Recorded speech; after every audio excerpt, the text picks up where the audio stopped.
दोस्तों नमस्कार।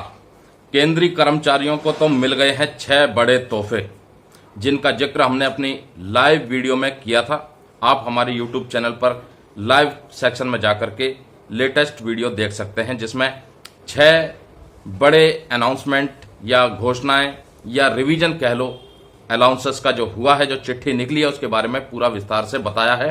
कौन कौन से 6 अलाउंसेस बड़े हैं, कितनी रुपए की दरों से आपको वो नए अलाउंसेस मिलेंगे, यानी अलाउंसेस तो पुराने हैं, रिवीजन कितना हुआ है। कर्मचारियों को तो मिल गए हैं तोहफे, अब बारी है दोस्तों पेंशनरों की।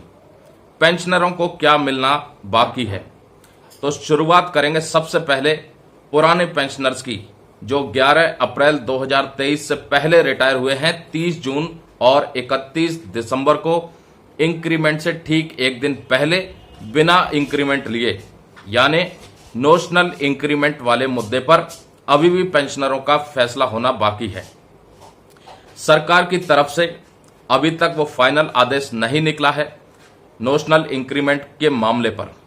एक इंक्रीमेंट का लाभ पुराने पेंशनर्स के लिए भी उम्मीद कर रहे हैं कि जल्द से जल्द निकल सकता है, क्योंकि नोशनल इंक्रीमेंट वाला ये जो मुद्दा है, ये किन के लिए लागू हो चुका है, जो 11 अप्रैल 2023 के बाद रिटायर हो चुके हैं और भविष्य में रिटायर होंगे 30 जून और 31 दिसंबर को, इंक्रीमेंट से ठीक एक दिन पहले उनको इंक्रीमेंट का लाभ मिल जाएगा।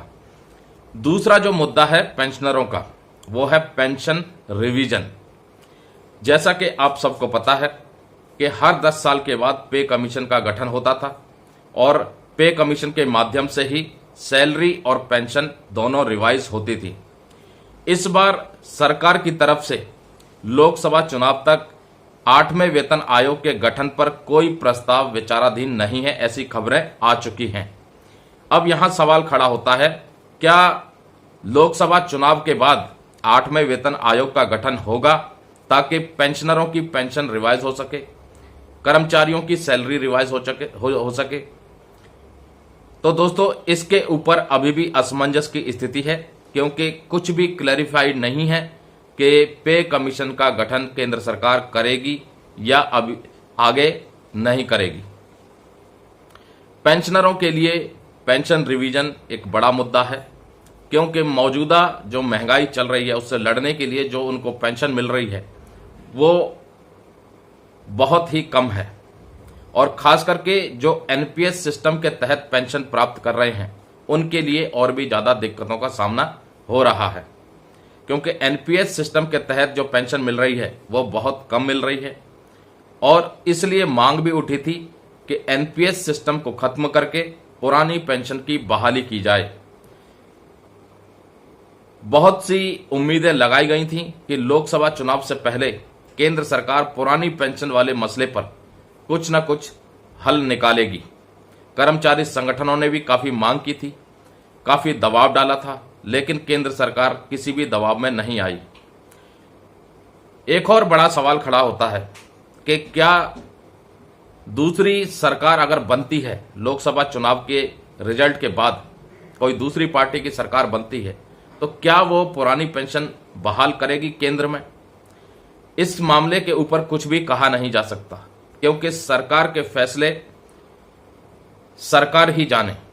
अभी तक जो रवैया रहा है पुरानी पेंशन पर लेकर के, वो काफी निराशाजनक रहा है, क्योंकि कर्मचारियों की पुरानी पेंशन की मांग अभी तक नहीं मानी गई है।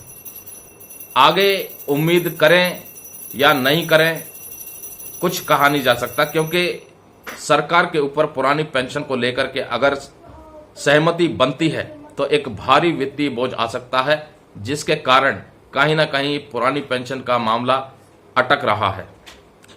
दूसरा, कर्मचारियों का और पेंशन भोगियों का जो रुका हुआ 18 महीने का महंगाई भत्ता और महंगाई राहत का एरियर है, यह भी सवाल खड़ा होता है कि क्या नई सरकार के बनने के बाद जो ये 18 महीने का डीए एरियर है बकाया भुगतान के लिए, इसके ऊपर क्या नई सरकार विचार करेगी, दोबारा से रिकंसिडर करेगी और कर्मचारियों को, पेंशन भोगियों को महंगाई भत्ता, महंगाई राहत का एरियर जो 18 महीने का है, क्या उसका भुगतान करेगी?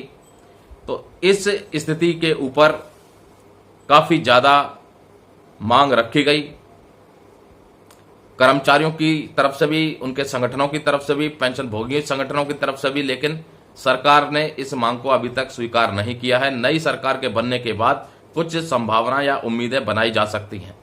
तो फिलहाल दोस्तों, केंद्रीय कर्मचारियों के लिए 6 अलाउंसेस में रिवीजन हो चुका है। 2 अप्रैल को चिट्ठी निकल चुकी है, जिसके बारे में हमने अपने लाइव सेशन में पूरी तरह से विस्तृत जानकारी दी है। आप हमारे लाइव सेशन में जाकर के केंद्रीय कर्मियों के 6 बड़े तोहफे वाला वीडियो जरूर देखिए, ताकि आपको पता चले कौन से अलाउंस कितने रुपए की दरों से अब आपको मिलेंगे। जुलाई 2024 से बढ़ने वाले महंगाई भत्ते के ऊपर अगर चर्चा करें तो जनवरी और फरवरी 2024 के all India consumer price index और इंडस्ट्रियल वर्कर के आंकड़े आ चुके हैं, जो कि कहीं ना कहीं एक संकेत दे रहे हैं कि जुलाई 2024 से जो डीए और डीआर की दरें बढ़ेंगी, उसमें भी अच्छा खासा उछाल देखने को मिल सकता है। इंटरनेट और सोशल मीडिया पर काफी खबरें चल रही हैं कि जुलाई से डीए की कैलकुलेशन में बदलाव हो सकता है। कई खबरें तो ऐसी चल रही हैं कि जुलाई से डीए 0 से शुरू हो सकता है, और जो 50% डीए है वो कहीं ना कहीं बेसिक पे में मर्ज हो सकता है। तो दोस्तों, आपको मैं बता दूं, बेसिक पे और डीए के मर्जर के ऊपर कोई भी आधिकारिक पुष्टि अभी नहीं है। जब केंद्र सरकार ने 4% महंगाई भत्ते और महंगाई राहत बढ़ाने की घोषणा की थी जनवरी 2024 से, उस समय भी बेसिक पे और डीए के मर्जर को लेकर के कोई ऐलान नहीं हुआ था। यानी कि जो पहले 46% की दर से डीए मिल रहा था, वो 4% की बढ़ोतरी के बाद 50% की दर से मिलेगा। और जुलाई से भी अगर जो भी 1%, 2%, 4%, 3% जो भी घोषणा होती है डीए और डीआर को लेकर के, जब जुलाई का डीए केंद्र सरकार डिक्लेयर करेगी, उस समय अगर कोई आधिकारिक पुष्टि हो जाती है तो मान सकते हैं कि डीए की दरें जो है वापस से 0 से शुरू होगी, या जो भी 3%, 4% है वहां से शुरू होगी, और 50% बेसिक पे में मर्ज होगा। उससे पहले कुछ नहीं कह सकते जब तक केंद्र सरकार की तरफ से आधिकारिक पुष्टि नहीं होती। तो मौजूदा जो दरें मिल रही हैं उसमें और भी डीए जब भी घोषित होगा वो बढ़ता ही जाएगा, क्योंकि अभी तक कोई भी आधिकारिक पुष्टि नहीं है डीए और बेसिक पे के मर्जर की। तो दोस्तों, ये कुछ जानकारी थी, कुछ चर्चा थी। कमेंट करके जरूर बताइएगा कि क्या जुलाई 2024 से जब डीए बढ़ेगा तो 50% बेसिक पे में मर्ज करेगी सरकार, या फिर 50% के ऊपर ले जाएगी सरकार, और पेंशनरों को क्या नोशनल इंक्रीमेंट जल्द मिलेगा या नहीं, क्योंकि काफी लंबा इंतजार हो चुका है। नमस्कार, जय हिंद, जय भारत दोस्तों।